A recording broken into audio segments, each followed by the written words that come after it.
uyu munsi rero turi muri site, ni site iherereye hano muri Buhaza. Muri kubona ko turi ahantu heza, neighborhood ya hano namwe muri kuyirebera. Hano hantu ni site igiye kwa updatingwa vuba cyane, ku buryo ibibanza byose byamaze kugurwa, hasigaye ibibanza mbarwa.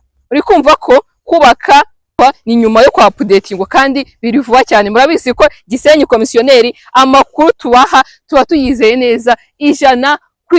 Noneho kino kibanza tubazaniye muri kubona ko ni kibanza kigari cyane. Ndebera ni kibanza gifite ubuso burenga 400. Ni ugukubitira hariya nkuko muri kureba kuno uruzitiro ruje gukomeza kuriya ukagera hariya kuri zino nsina. Muri kubona ko ari ahantu hagari cyane. Kuri izo miliyoni 16 zirimo ibiganiro murazizana tube twaguha hano hantu mutation nako kanya, mbese wicikanwa n'aya mahirwe. Turi Gisenyi komisiyoneri, twandikiye kuri izo nimero uri kubona muri screen yawe. Udusure ku mbuga dukoresha, haba TikTok, haba Instagram, haba YouTube, social media zose dukoresha amazina ni Gisenyi komisiyoneri.